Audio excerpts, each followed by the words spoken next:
Making money online is hard, and I wanted to show you how I built a six-figure flag company as an 18-year-old college student with a couple $100, my computer, and TikTok.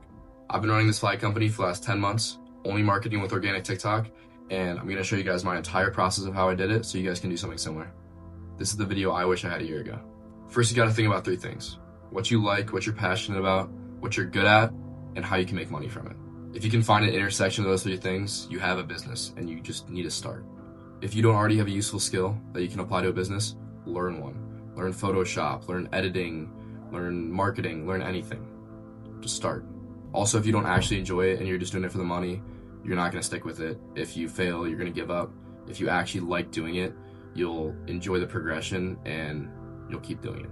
So I'm a graphic designer. That's my skill. I've been using Photoshop for 3 years, on and off. I've made shirts, I've done commission work, and when I was thinking about what I can make to make money off of it, I thought of flags, right here. Flags, I saw a gap in the market. There's not a lot of cool flags. All the sports ones are just logos, or it's a screenshot of a Kanye tweet, and I knew I could do better. You don't have to be completely unique with what you make, but try to find a product that you think you could improve on and fill that gap. Also, I thought flags were easy to market, they were cool, they're cheap to be made, you can make a lot of profit off them, so I just thought they were the perfect product. So when I first started my senior year of high school, I started with Invincible flags, which is like a superhero cartoon show that I thought people would want in their room. I made 4 flags all about Invincible, started marketing them on TikTok, and they didn't do that great. I sold a couple, but I knew I had to find a new market, so I moved to meme flags. I thought funny stuff would do good because they could go viral on TikTok, so I made 4, and sold like 2. Even though my videos were doing really well, no one wanted John Pork on their wall. That's when I started making sports flags.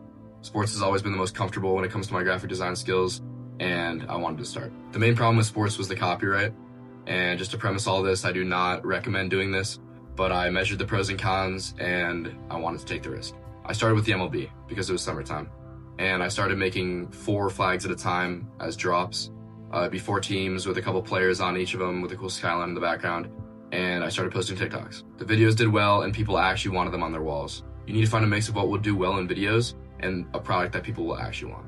I pumped out about 12, 16 MLB flags before switching over to the NFL.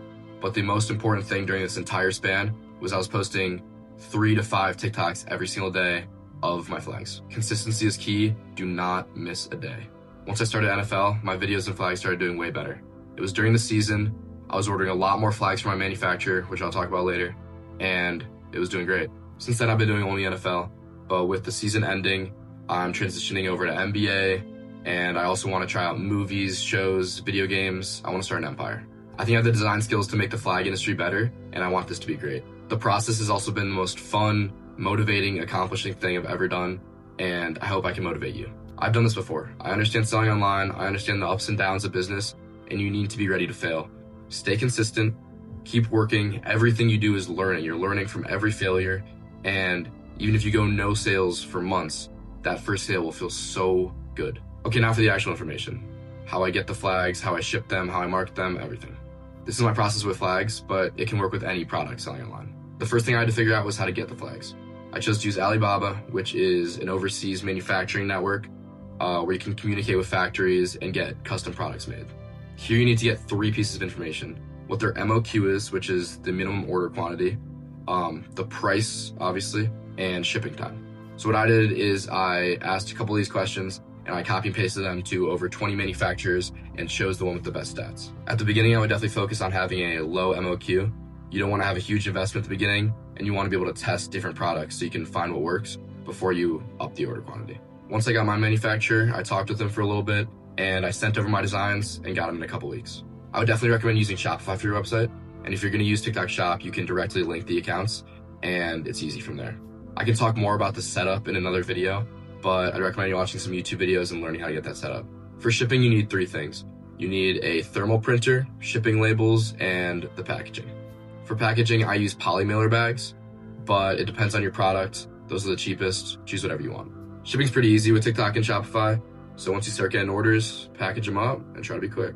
Also, throughout the whole process, I would mess with pricing. So if you have a shirt at $30 and it's not selling, maybe lower it down to 20 and you can find a sweet spot. At the beginning, getting information is the most important thing. Now, once you got this all set up, you got to focus on the marketing.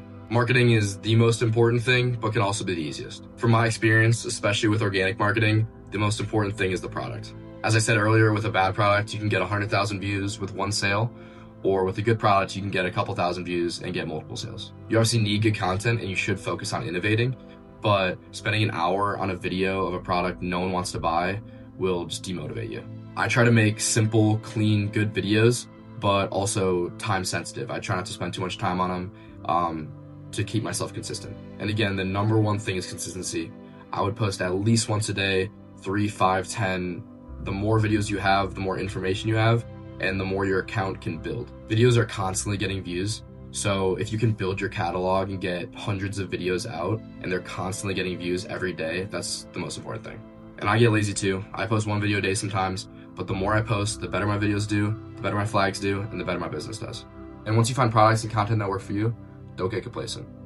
Keep working, keep making new stuff, keep innovating new video ideas, learn every step, master every skill, and fall in love with the process. See ya.